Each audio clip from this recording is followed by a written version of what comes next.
Hello, hello, hello. How are you guys doing this evening? Well, it's a little chilly outside tonight. Alex just got home, and so I'm letting him kind of like get adjusted and stuff, and he's sitting on the couch downstairs, and he was like, do you need me to go upstairs? And I said, in a second. I'll vlog outside for a little bit and feel the fresh air, and then I will come inside and finish up the vlog. I don't think I'm gonna vlog for a very long time tonight because I need to start getting ready to go to my meeting in about a half an hour, and I'm really excited to go to my meeting tonight. I don't know why, I'm like more excited than usual to go. I think it's because like last week was just like such a great week, and so yeah, it'll be nice to get out and see Tanya and see some other people. So I'm going to start getting ready here in about a half an hour, and then Alex is going to take me over to Tanya's house. And then we are picking up a friend, and then the three of us are going to, well, we'll either go to our home group meeting or we will go to the meeting probably that we went to last week, one or the other, I'm not sure. So next week, Tanya will be celebrating her birthday, so we'll go to our home group next week for that. Tanya's sobriety birthday is February 2nd, and if she should make it there, because we don't borrow time in recovery, she has a year behind me, so she'll have 27 years on, what is that, Thursday? So Thursday, Tanya will have been sober 27 years. It's just amazing, you know? I'm like real emotional today. I don't know why. You know, I think about like when I got sober and what I thought sober life would look like, and I don't know that I ever really like, I don't know that I thought like, okay, this is what sober life will look like in 20 years. Because I, to be honest with you, I don't know that when I first got sober, I ever thought I would be sober in 20 years. You know, I thought, well, I'll do this for a little while, and then I'll probably, I think I really, at the beginning, if I remember correctly, I thought, okay, I'll do this for a while to get people off my back, you know, to get my dad off my back and stuff like that. And then, you know, over a period of time, maybe I can start doing things, you know, I don't know, recreationally again. And then it just was like, I remember sitting in this meeting, and this was actually, I hadn't been sober too long. I mean, this was in like my first 2 to 3 months. I feel like it was in like my first 2 months. I was out of treatment, so it was probably around 60 days or something like that. I mean, it's been so long, I don't remember, but I was listening to this guy give this lead, like sharing his story, and I can remember I was like sitting, I can see myself. I was in this auditorium of this treatment center that I used to work in, and the one that I had gone through treatment in, and I was like, there was like 2 sides, and there was probably, I don't know, 80 or 100 people in the room, and I can remember just like sitting there and like kind of like listening, but like not listening, you know, like kind of phasing out. And I can remember thinking to myself, okay, God, like if this is what you have for me, like if this is, you want me to be sober, fine, but I'm gonna have like an amazing life as a result of it. Like I'm gonna use this as a medium to have just the best life ever. And I don't even know that when I said that, I really conceptualized or understood what that meant. Like I don't know, I definitely didn't know that that meant having like great relationships in my life, or you know, trusting healthy relationships. I don't even know that I knew what that meant, to have a healthy relationship, friendship or otherwise, you know, romantic relationship at that time. And but I definitely, and I always get real emotional on my birthday and Tanya's birthday, because I know in early sobriety, I definitely, you know, we talk about like the promises and the things that, you know, that, you know, we'll stop fighting anyone and anything, and all of these different things that were basically promised if you stay sober and work a recovery program. And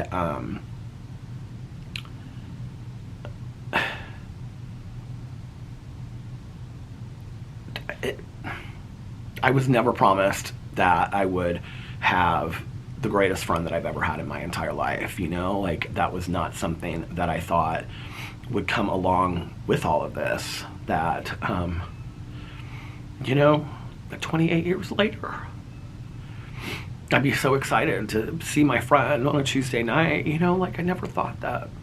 So, I feel so blessed to have her in my life. And,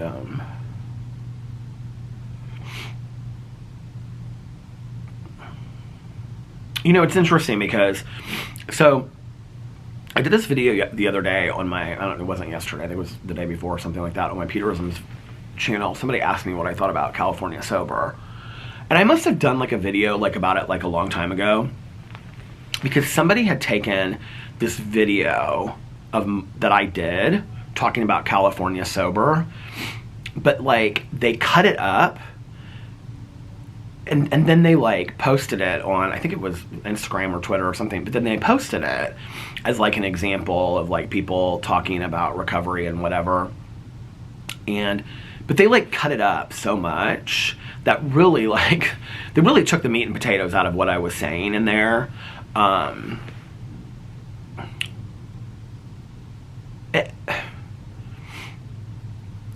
And it was interesting because it was kind of used to some degree, I felt like, to defend this attitude of California sober. Like they kind of, maybe I'm completely wrong. I could be completely wrong. I don't know. But I felt like the clips that they had taken, I mean, it was like literally like jump cut after jump cut. I felt like they had taken these clips to kind of make it look like I was defending California sober, which is not the case at all. So I'm not going to get in another video and do a whole video about it. I mean, I don't know, maybe I will if I feel like I need to on my Peterisms channel, because that's where I talk about the addiction and recovery stuff. I mean, I talk about it at length over here too with my own life, but you know, at the end of the day, and I want to make this very, very clear, because Tanya and I were having a conversation about it, and I was telling her the story about, like, I had shared this on my, I had shared this story on my, what do you call it, my Peterisms channel, about the fact that I had been standing outside, this is like 10 years ago, and I had been standing outside this meeting, and after the meeting, all these people were like, oh yeah, we're part of the marijuana maintenance program and whatever, and I like couldn't believe it. I was like, oh my God, there's like all these people that are like smoking pot, and you know, they're not drinking, but they're smoking pot and all this kind of stuff. And I had said something to my sponsor at the time. This is my sponsor that, like, when he passed away last year, he had like 40 years sober. Like, I mean, he worked a hardcore recovery program in a 12-step program. And so he said to me, his response to that was, so, and I was like, well, I can't believe that these people are using blah, blah, blah, blah, blah, whatever. And he was like, what is it any of your business? You know, like, you need to clean up your side of the street and take care of yourself and whatever. And I was like, okay.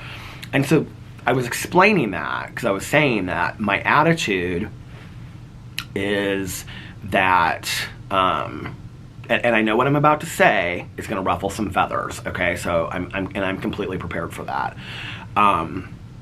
And what I was trying to say was, and Tanya totally agreed with this, is that at the expense of whatever, how anybody stays sober, whatever they want to call sober, okay, whether that's a maintenance program or, you know, that they just don't use anymore, but they smoke pot instead of using heroin, whatever they want to call it, okay, if they're still alive, they still have a fighting chance.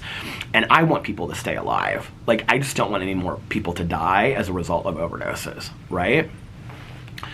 But so Tanya and I were talking about it, and she said something to the effect of, she goes, yeah, I don't really agree with that. And I said, what do you mean you don't agree with it? She goes, well, if they said that outside of a meeting, she's like, that's completely fine. She was like, that's their business, what they do outside of a meeting. Yes, I agree with him. Like, and she loved this man that said it to me too. I mean, it's like one of her dearest friends. I mean, I think she knew him before I did. And she said, yeah, I totally agree with that. She's like, but if that's something that they're sharing inside of the program, she was like, no, that goes against everything that we believe in.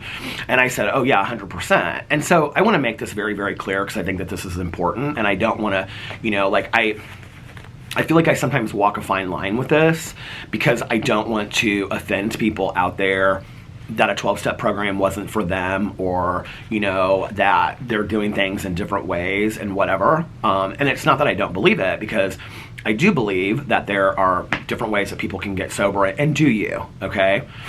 But I can only share my experience, strength, and hope. I'm no representative of any 12-step program. I've made that very, very clear in the videos that I do. But I personally believe, from a 12-step point of view, that abstinence is abstinence. And when working a 12-step if you're working a 12-step program. So, for example, if you're working a 12-step program and you're drinking or you're smoking pot or whatever, I do not believe that that's sober, period. That's just how I believe. Like, for me, if I were in a 12-step program, okay? If you're in a 12-step program, and even, like, it doesn't matter really what narcotics, or like Narcotics Anonymous, they say, alcohol is a drug. Alcoholics Anonymous believes that all mood-altering substances. Heroin Anonymous believes in all mood-altering substances. Cocaine Anonymous believes in, Cocaine Anonymous borrows the first 164 pages from the basic text of Alcoholics Anonymous. So they believe in that. I mean, any 12-step program that is focused on drugs and alcohol is going to tell you that they're abstinence-based programs. And by abstinence, they don't mean California sober. They mean abstinent. And so, I feel like sometimes I'm not very clear about that. And I think it's important that people understand that how I feel about it is this. What you do to keep yourself alive or to keep hope going, that is your business. And I respect that. And I respect however you do that, whether, like I said, that's going to church or using maintenance drugs or doing whatever. For me, the way that I feel about it, and I do feel like 12-step programs have really lightened up a lot when it comes to maintenance drugs, and I will tell you my opinion about that is completely different. Like, I do feel like somebody that is like doctor prescribed, okay, not getting it off the street, doctor prescribed Suboxone and in a maintenance program and is being drug tested and things like that to slowly wean themselves down off of it. I still do believe that that's abstinent. I believe that they're working a 12-step program and whatever. Like, I have no issues with that. Personally, that's just my take on it. But for me, I feel like I couldn't be in a 12-step program and be using any mood-altering substances and call that being sober. I personally couldn't. And I know that the people around me couldn't either. So, okay, my battery died, so I had to go inside and get another battery. But anyway, I don't even know where I was. Let me talk to Alex for just a second. But I also brought out my Steno Pads because I wanted to show them to you. So yeah, but I just wanted to make that clear because I think sometimes, like, I got a comment yesterday in my Peterisms video, and somebody said, and they weren't angry or anything about it, but they said, like, yeah, I don't really believe that, California sober is like being sober. It's not abstinent and whatever. And I almost kind of felt like they were saying, like, they disagreed with what I said, when what was so funny was I completely 100% agreed with their comment. And I was like, I hope, like, I'm not trying so hard to just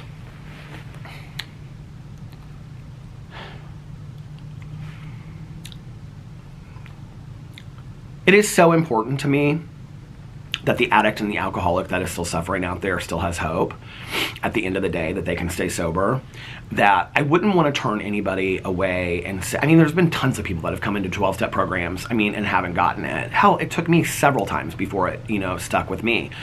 I wouldn't want anybody to come in and then them go, well, I didn't get it the first time, so I'm done, And like all of the excuses that I've heard that people will say in the comments of my videos, it's not for me, or everybody is like court ordered, which, there's a lot of truth to the comments that I get, I see that in meetings. It's not like, I've been around for 28 years. It's not like I've seen these things, right? Or people will say, this is interesting to me though. This comment is always interesting to me. When people say, meetings make me want to use more than when I was just sitting at home.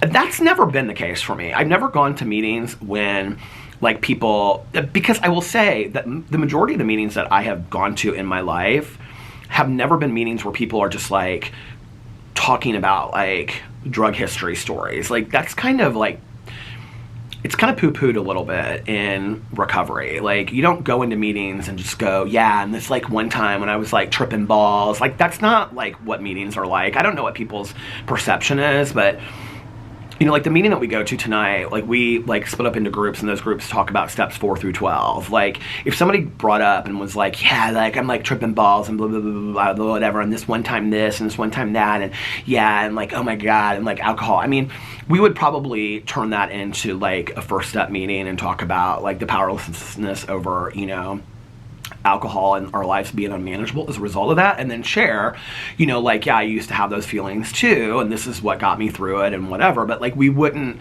I don't know what we would do with that, but we wouldn't like continue to share drug stories, and I'd be like, yeah, and this one time and whatever, you know. Like, with friends, do we do that? Yeah, sure, sometimes. But I do understand like when people say that. But you know, I was talking to Tanya about that the other day, because a lot of like the comments that I'll get in my videos, like Tanya and I'll talk about afterwards, because I'm like, well, what do you think about this, and you know, what do you think about that, and like, I get great comments on my videos. I get such, especially on my Peterisms videos where they're specifically about that, I get such great comments on it. And so I was like saying something to Tanya about like the meeting thing, you know? And I was telling her, I said, you know, it was interesting because we had gone to that meeting where there were a lot of like newcomers, and somebody had just commented on my video and said that like whenever they went to meetings, they always went to meetings where there were a lot of court-ordered people. And she goes, that's true. I mean, and I will tell you that the area that I go to meetings with is around a jail, and it is around work release, and it is around where a lot of people are on work release, and that means they live in the jail at night, and then they work during the day, and they have to go to meetings. And a lot of people are in drug court there. So I go to a lot of meetings where there are a lot of people that are on paper, and paper means that they have to get the sheet signed, right? Like by the caseworker or the chairperson. And Tanya made such a good point. She said, you know, I think for me, it's always been, you're going to find what you want when you go to a meeting. And I was like, that's so true. Like, if you go into a meeting, it's like, I've shared this story before, but like when I used to go to meetings and my sponsor would say, I'd say I have nothing in common with these people. These people are like 40 and 50 years old. Look at me now, I'm 50, right? But I'd say I have nothing in common with these people. These people are 40 and 50 years old, and they're just talking about this and they're just talking about that. And I don't remember saying like it made me want to drink, but I can remember talking about how bored I was. Or I didn't relate to them going to a bar and having a whiskey and sitting at the bar after a day of work. Like, I didn't relate to that, you know? But break it down, you know, and he would say, okay, I want you to take a notebook to a meeting, and anytime anybody says anything, I want you to write it down. So if somebody's sharing and they say, I'm an alcoholic, I write down, I'm an alcoholic. If they say, I'm an addict, I write down, I'm an addict. If they say, I'm from Indianapolis, I write down, I'm from Indianapolis. So so you look for the similarities instead of the differences. And that was something I was told early on, you know. That's not in the book. That's, you know, one of the suggestions that is around. Look for the similarities, not the differences. And, you know, and so Tanya and I were talking about that, and she's like, you know, for me, and she was like, if I go into a meeting, and my attitude already is, I'm probably not going to get a lot out of this meeting. She goes, I'm probably not going to get a lot out of this meeting. And are there times that we go to meetings and our attitude's not great and we don't get a lot out of it? Sure, even at 27 and 28 years sober. Are there times that we go into a meeting and we're so excited to be there that the meeting's probably, I'm not even hearing that great of things, but like I just feel like, wow, you know? Sure, because I'm looking for something, you know? It's like, so, you know, if you, I mean, like that was like what I was talking about, like with my home group. It's like, you know, I've heard, you know, a lot of the same responses for like the last 20 years. You know, I kind of know what somebody's going to say sometimes. That doesn't take away from its validity. It doesn't mean that it doesn't, you know, have power to its words, or that I need to be reminded of those things. So, but I just wanted to make that clear. You know, I think, and I think anybody that knows about a 12-step program would probably assume that about me. But I also want you guys to know that at the end of the day, as a human being, as a person that lives a life of recovery, if somebody came to me and they said, Peter, okay, I'm an ex-heroin addict, I'm not going to go to a 12-step program, I have put down heroin, I am, you know, able to take care of my kids today, I am able to work a job, I am not, you know, shooting dope, but I smoke pot, what do you think of that? I'd say, you do you. maybe a 12-step program isn't for you. I am so happy that you're alive, and it seems to me like you have a thriving life today. If you ever want to hear my story and you ever want to come into a 12-step program, I'm here to help you. But other than that, I'm really happy for you, you know? And that's all I want, is for people to continue to be alive and live. I don't want to, like, ever get to a point where it's about, you know, we're splitting hairs over all of this kind of stuff. But yes, when it comes to me and my recovery, it's very important that I look at what is sobriety for me. And the reason why, and I explained this in the Peterisms video the other day, is because for me, if I have a sip of alcohol, or if I took, you know, a toke off of a joint or whatever, like, it's off to the races, you guys. I'm just going to tell you, I already know who I am as an addict.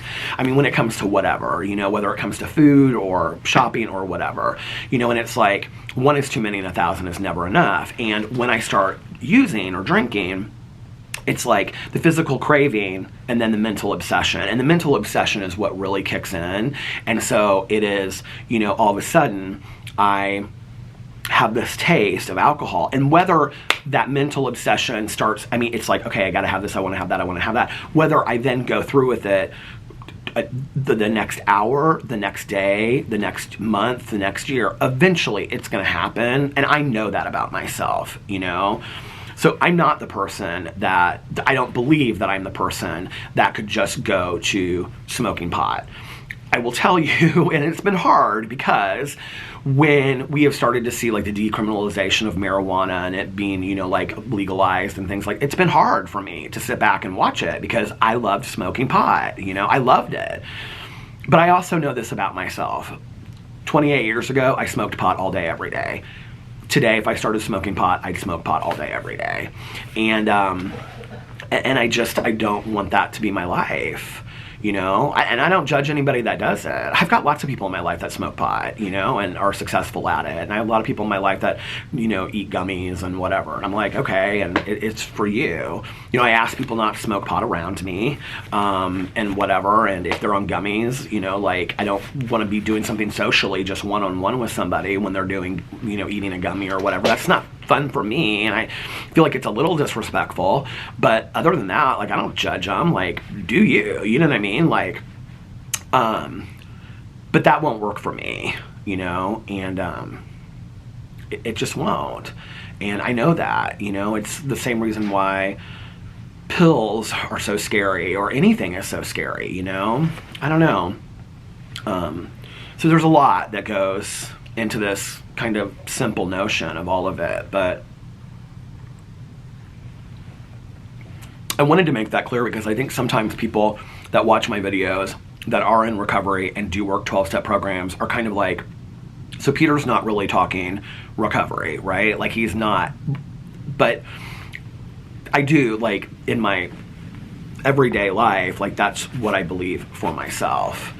But then there's a lot of people out there that 12-step programs aren't for them. Maybe yet, you know, and the seed is planted, and maybe someday they'll come along and it'll be for them, and maybe it won't, you know. And I think also, you know, Tanya always talks about how as you get older, the road narrows. I mean, as I've gotten older, I have met people that stopped using, and maybe these people are 60, right? And you'll meet them, and they'll, like, own their own businesses or have grandkids or whatever, right? And it's like, and, you know, I'll talk about being sober, and they'll say, yeah, I got sober when I was, like, 25. And I'll be like, what? And they'll say, yeah, like, when I was, you know, 25, I was, like, you know, using heroin, and I was, like, you know, eating pills and drinking, like, every day. It was, like, a complete mess. And, you know, one day I just, like, stopped, and, you know, like, I was married, and, you know, she left me, and I was losing everything in my life, and I just stopped. And, you know, eventually I, you know, started smoking a little bit of pot here and there, and now I have the life that I have, and it's worked for them, you know. And who am I to judge what works for somebody else? I'm not, you know. And that's really what my sponsor meant that day when he said, so, you know, if it doesn't affect you, why do you care about it? And I don't know. It's hard when you work a 12-step program and it has brought you so much joy in your life, and it has fixed so many problems, and it has introduced you to so many fantastic people. And it's hard for you not to want to share that with somebody, or for you not to want somebody to have that same thing. You know what I mean? It's like, it's hard sometimes because, I get people that will say like, oh, those meetings aren't for me. And I'm like, okay, like, have you tried them? Like, they're like, yeah, like they're not for me. And, we have a saying, it's like, try 90 meetings in 90 days. And if you don't like it, that we will happily, refund your misery, at the end of 90 meetings. But I get it. It's not for everybody. That's okay. It's just my story. But I wasn't real into it either. I think that's the other thing, that I want people to know is that, like, when I first got sober, and like especially long before that, before it ever took, I didn't want to be in meetings. I didn't want to be sober for 28 years. I didn't want that to be my life. I didn't want any of that, Anyway, I have rambled about that long enough. These are my new Steno books that I got from my gratitude lists. I couldn't remember the name. Steno books. I'm so excited about them. These are Topps Steno books. And I got a red one, a green one, a dark blue one, and a black one. I don't know which one I'll start with. I feel like green is hopeful, don't you think? Maybe green. And then, what else? I was just trying to make the house smell so good before Alex came home, and I just like reached into the drawer, because we have like this drawer where we keep a bunch of crap down there by where the candles and stuff are. And so I like reached in and I sprayed this like room freshener. I think I got it, I don't even know, like Pier 1 like years ago, right? It was like this little bottle, and Alex walked in and I like smelled it immediately, and I was like, he's gonna hate this. But I didn't spray anything over it, because I usually get like the Bath & Body Works ones, like the Christmas ones. And Alex walked in here and he goes, it smells like a hippie's house in here.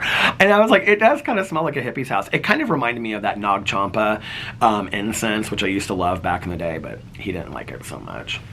All right, listen, you guys, I need to start getting ready to go to this meeting, so that I went on and on and on about for so long. So I'm going to get off here, but I hope that you guys, this is the last vlog of January. I can't believe it. And I'm sitting outside. So anyway, I hope that you guys are having a magically amazing Tuesday. And if nobody else has told you this today, I love you. And remember these 3 very important things. 1, you can start your day over whenever you want. 2, somebody's walking down the street. 2, practice random acts of kindness, but shh, don't tell anyone. And 3, most importantly, I almost forgot what it was. 3, most importantly, oh, I do want to say one thing. 3, most importantly, make sure that you reach out to somebody and let them know how much they mean to you. You'll be putting a smile on their face, be cheering them up, making them happy, and be making their day. And also be kinder to one another, love one another a little bit more, and be kinder and love yourselves a little bit more. And I want to say one last thing. I started watching on Peacock last night. I still have about half of it to go, but I watched the documentary called Amber, the Girl Behind the Alert. It is so fantastic, you guys. It's a documentary about the Amber that was kidnapped and murdered, who they made the Amber Alert about, and it has like interviews with her mom today and in the past. And this film crew that was like filming this documentary about the family. It's really, really interesting. And I think it's an important documentary to kind of know the story about how the Amber Alert got started as well. So if you like true crime documentaries, if you like documentaries in general, I would highly, highly recommend it. It's on Peacock, and it's called Amber, the Girl Behind the Alert. And it just came out, I think, last week. So I wanted to talk about that. All right, you guys. Oh, there's somebody walking down the street. Anyway, yeah, I think that's it. So anyway, I love you guys, and I will see you tomorrow. Bye. Love you. Oh, and for those that need to hear it, and those that want to hear it, and those that just happen to stick around, one more, I love you. I love you guys, and I'll see you tomorrow. Bye. Love you.